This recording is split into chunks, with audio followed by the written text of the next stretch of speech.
Oh, big sound. So today we are in my bedroom. I'm sitting at my kotatsu because it is actually cold enough this evening that I need a little bit of heat. And I was feeling really great today. So I got a lot done with my preparations for winter. I managed to get all of my carpets out and I got to play games with my brother. And his friend Panda. Sorry, I'm sniffling. I'm actually going to adjust this camera just a little bit more. I realize you guys are a little bit high. Wait. Let me grab these while I'm over here. Yeah, so, a little bit messy right now. So today we're going to start reading chapter 2 of A Christmas Carol. I'm pretty excited. We're going to start with the first ghost. Yay! Yeah, I don't want to say that I'm feeling like magnificent today, but I am definitely feeling the gankiest, the liveliest that I've felt in several days. And like I said, I was able to get a lot done. I was able to finally clean off my my balcony railing and my front area railing, which has been getting really grody since the summer. And then hopefully maybe tomorrow or the day after I'll be able to start putting up my outdoor Christmas lights, which I'm totally excited about. Actually, just having the carpets down is making me really happy right now. It's kind of a little sad. So today let us start with chapter 2. There's about 20 pages in here, so I'm gonna go to what I approximated as a halfway point, and we'll see from there. Okay. Chapter 2. The First of the Three Spirits. When Scrooge awoke, it was so dark that, looking out of bed, he could scarcely distinguish the transparent window from the opaque walls of his chamber. He was endeavoring to pierce the darkness with his ferret eyes, when the chimes of a neighboring church struck the 4 quarters. So he listened for the hour.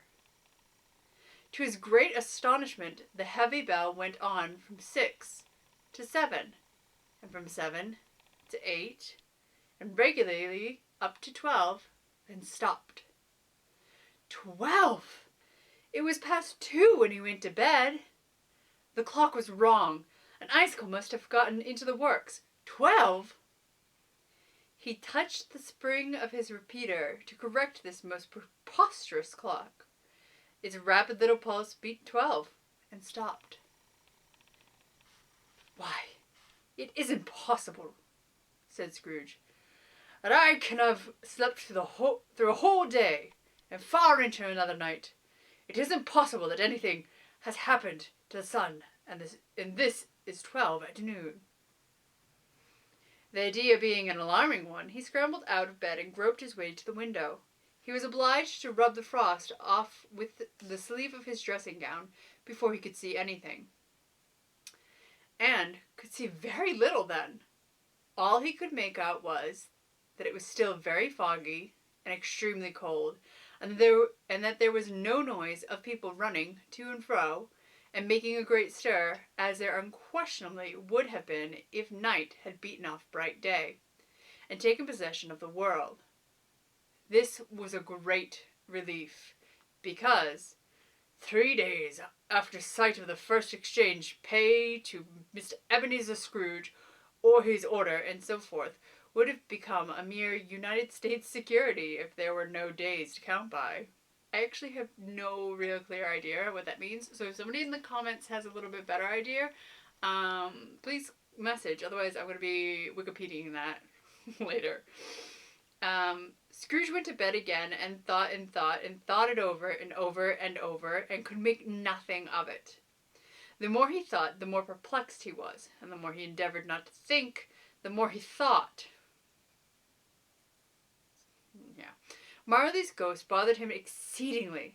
Every time he resolved within himself, after mature inquiry, that it was all a dream, his mind flew back again, like a strong spring released, to its first position, and presented the same problem to be worked all through. Was it a dream or not? Scrooge lay in this state until the chimes had gone 3/4 more, when he remembered, on a sudden, that the ghost had warned him of a visitation when the bell tolled 1. He resolved to lie awake until the hour was past, and considering that he could no more go to sleep than go to heaven, this was perhaps the wisest resolution in his power. The quarter was so long that he was more than once convinced he must have sunk into a doze unconsciously and missed the clock. At length it broke upon his listening ear. Ding dong. 1/4 past, said Scrooge, counting. Ding dong. 1/2 past, said Scrooge. Ding dong. 1/4 to it, said Scrooge. Ding dong. The hour itself, said Scrooge triumphantly, and nothing else. He spoke before the hour bell sounded, which it now did with a deep, dull, hollow, melancholy "bon." Light flashed up in the room upon the instant, and the curtains of his bed were drawn. The curtains of his bed were drawn aside, I tell you, by a hand. Not the curtains at his feet, nor the curtains at his back, but those to which his face was addressed. The curtains of his bed were drawn aside, and Scrooge, starting up into a half-recumbent attitude, found himself face to face with the unearthly visitor who drew them, as close to it as I am now to you. Actually, probably a lot closer than I am to you right now. Probably talking about, like, book distance here. And I am standing in the spirit at your elbow. Oh, he's at your elbow. Charles Dickens is at your elbow, and this ghost is much closer than that. It was a strange figure, like a child, yet not so like a child as like an old man, viewed through some supernatural medium, which gave him the appearance of having receded from the view and being diminished to a child's proportions. Its hair, which hung about its neck and down its back, was white as if with age, and yet the face had not a wrinkle on it, and the tenderest bloom was on the skin.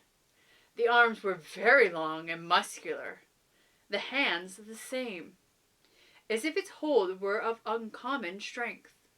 Its legs and feet, most delicately formed, were, like those upper members, bare. It wore a tunic of the purest white, and round its waist was bound a lustrous belt, the sheen of which was beautiful. It held a branch of fresh green holly in its hand, and, in singular contradiction of that wintry emblem, had its dress trimmed with summer flowers. But the strangest thing about it was that from the crown of its head there sprung a bright, clear jet of light, by which all this was visible, and which was doubtless the occasion of its using, in its duller moments, a great extinguisher for a cap, which it now held under its arm. So, wonderful. Even this, though, when Scrooge looked at it with increasing steadiness, was not its strangest quality.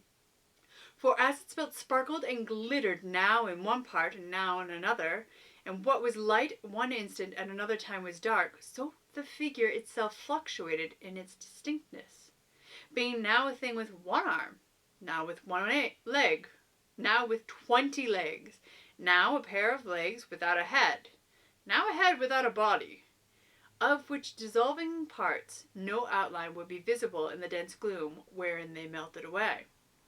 And in the very wonder of this, it would be itself again, distinct and clear as ever.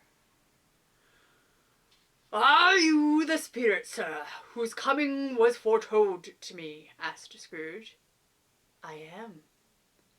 The voice was soft and gentle, singularly low, as if instead of being so close beside him, it were at a distance. "Who and what are you?" Scrooge demanded. "I am the ghost of Christmas past." "Long past?" inquired Scrooge, observant of its dwarfish stature. "No, your past." Perhaps Scrooge could not have told anybody why, if anybody could have asked him, but he had a special desire to see the spirit in his cap, and begged him to be covered. "What!" exclaimed the ghost. "Would you so soon put out with worldly hands the light I give? Is it not enough that you are the one of those whose passions made this cap, and forced me through whole trains of years to wear it low upon my brow?" Scrooge reverently disclaimed all intention to offend, or any knowledge of having wilfully bonneted the spirit at any period of his life. He then made bold to inquire what business brought him there. "Your welfare," said the ghost. Scrooge expressed himself much obliged, but could not help thinking that a night of unbroken rest would have been more conducive to that end. The spirit must have heard him thinking, for it said immediately, "Your reclamation, then. Take heed." It put out its strong hand as it spoke, and clasped him gently by the arm. "Rise, and walk with me." It would have been in vain for Scrooge to plead that the weather and the hour were not adapted to pedestrian purposes, that bed was warm and the thermometer a long way below freezing, that he was clad but lightly in his slippers, dressing gown, and nightcap, and that he had a cold upon him at the time. The grasp, though gentle as a woman's hand, was not to be resisted. He rose, but finding that the spirit made towards the window, clasped its robe in supplication. I am mortal," Scrooge remonstrated, "and liable to fall." "Bear but a touch of my hand there," said the spirit, laying it upon his heart, "and you shall be upheld in more than this."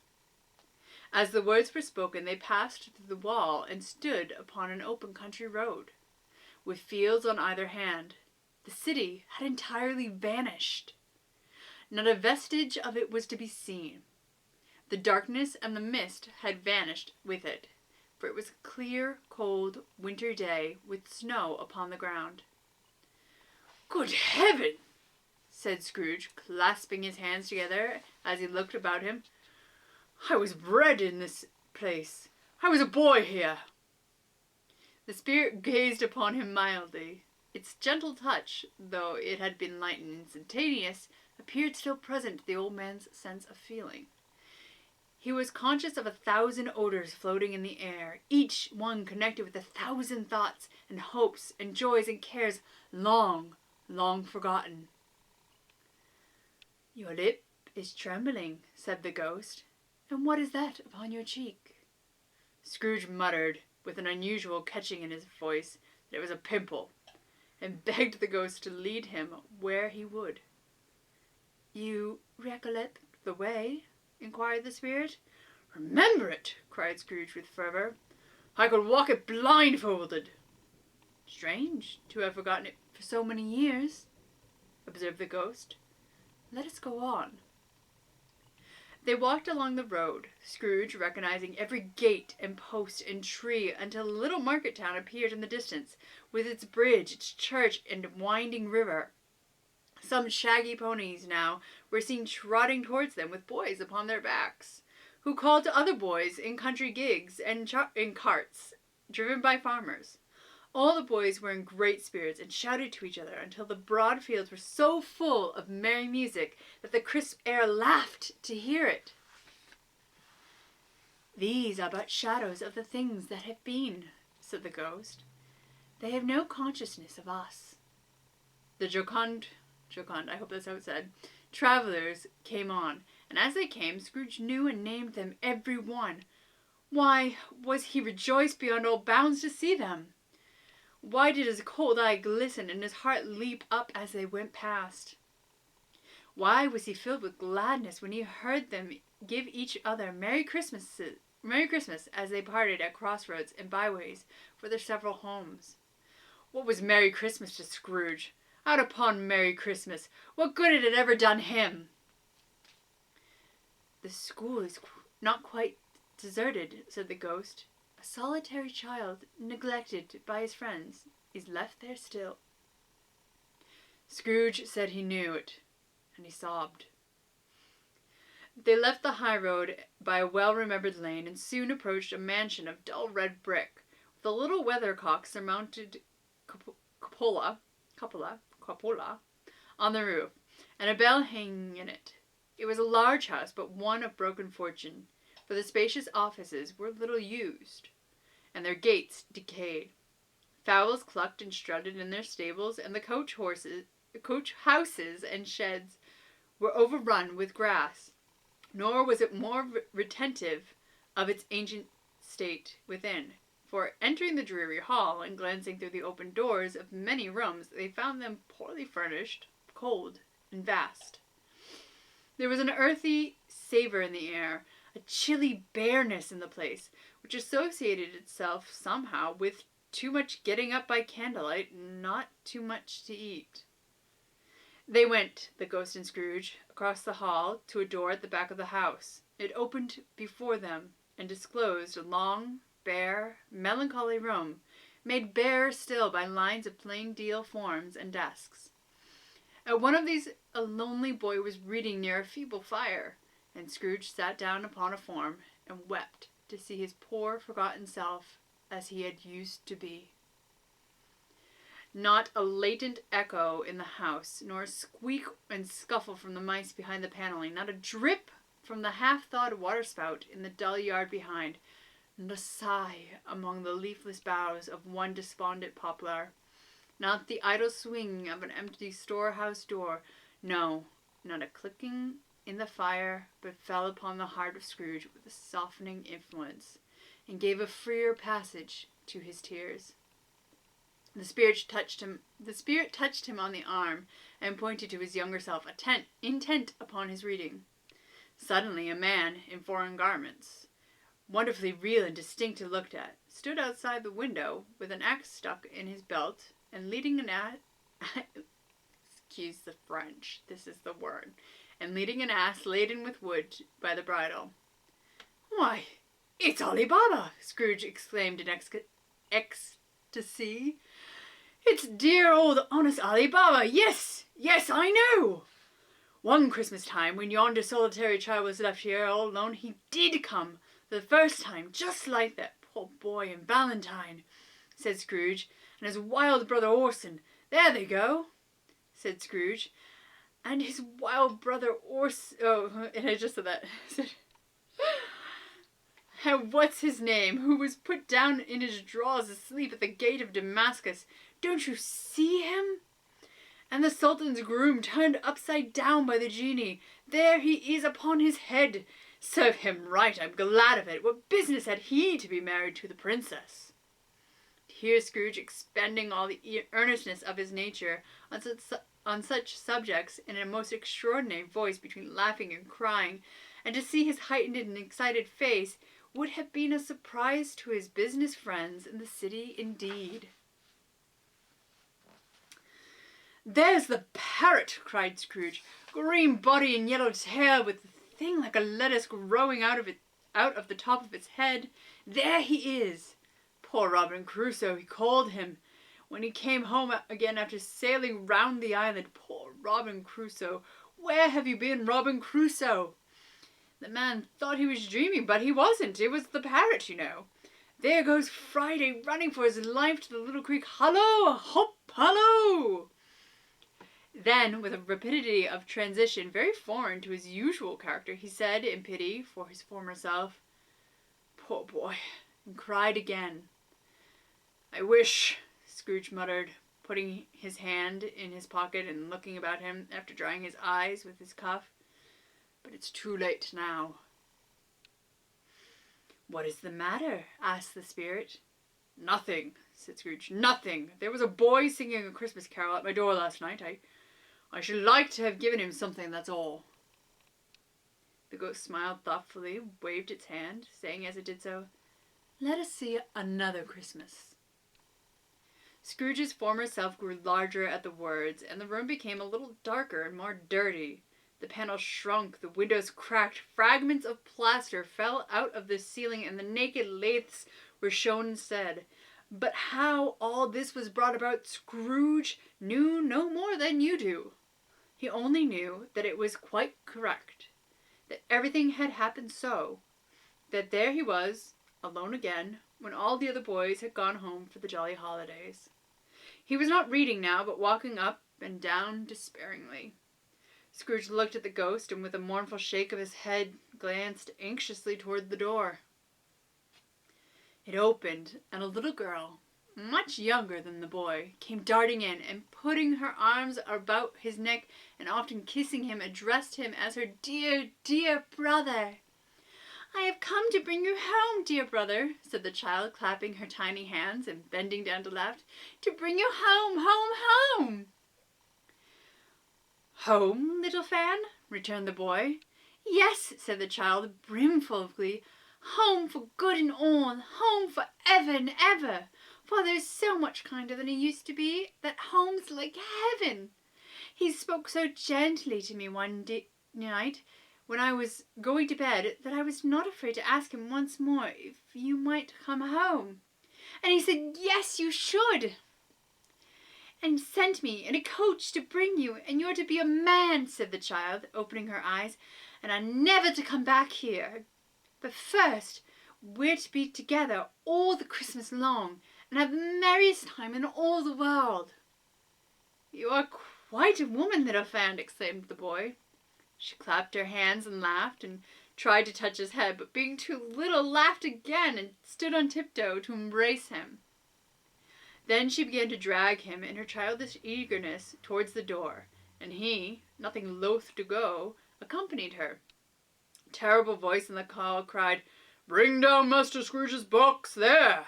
And in the hall appeared the schoolmaster himself, who glared on Master Scrooge with a ferocious condescension, and threw him into a dreadful state of mind by shaking hands with him.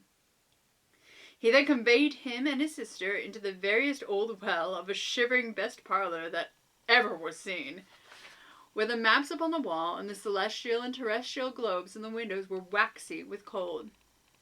Here he produced a decanter of curiously light wine, and a block of curiously heavy cake, and administered installments of those dainties to the young people, at the same time sending out a meagre servant to offer a glass of something to the host boy, who answered that he thanked the gentleman, but if it was the same tap he had tasted before, he had rather not.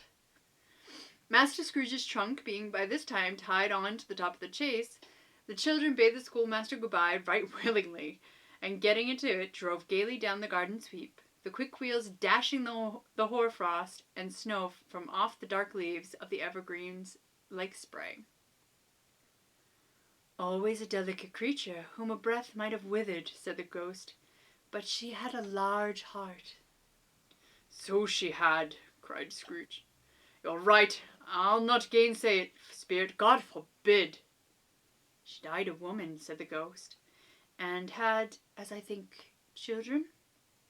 "One child," Scrooge returned. "True," said the ghost. "Your nephew." Scrooge seemed uneasy in his mind, and answered briefly, "Yes." That's our about halfway point. So I'm gonna do conversation. So actually, last time I found out that I did not turn on my commenting, which was really depressing. I turned it on later, so those of you who bothered to watch the whole 45 minutes and then couldn't talk to me afterwards, I'm so sorry. Please, I'm hoping you guys will comment and have a conversation with me too. So I wanted to talk to you guys this time about how you start your holiday. So for me, right after Thanksgiving is when I put down my carpets and I try to start decorating for Christmas. Partly just to kind of like get me in the mood. But I also have specific movies that I like to watch. And one of the movies that I like to watch to start my holiday season is Holiday Inn. It is Bing Crosby and Fred Astaire. So Bing Crosby is obviously the most famous crooner, and Fred Astaire is a magnificent dancer. He's been in lots of things. And the songs are by Irving Berlin, who is the person who wrote White Christmas, and this is actually the first time White Christmas shows up in a movie. The original is all in black and white, but this version has a Technicolor version, which I've never actually watched it in color because, I don't know, I'm so used to the black and white, and I enjoy the black and white of it. I definitely recommend it, but I do have to say that they, excuse me, there should be a little bit of a preface. So obviously this DVD, this Blu-ray came out several years ago. So the things that happen today aren't on this one, but there is a bit of racism going. There is blackface that does show up.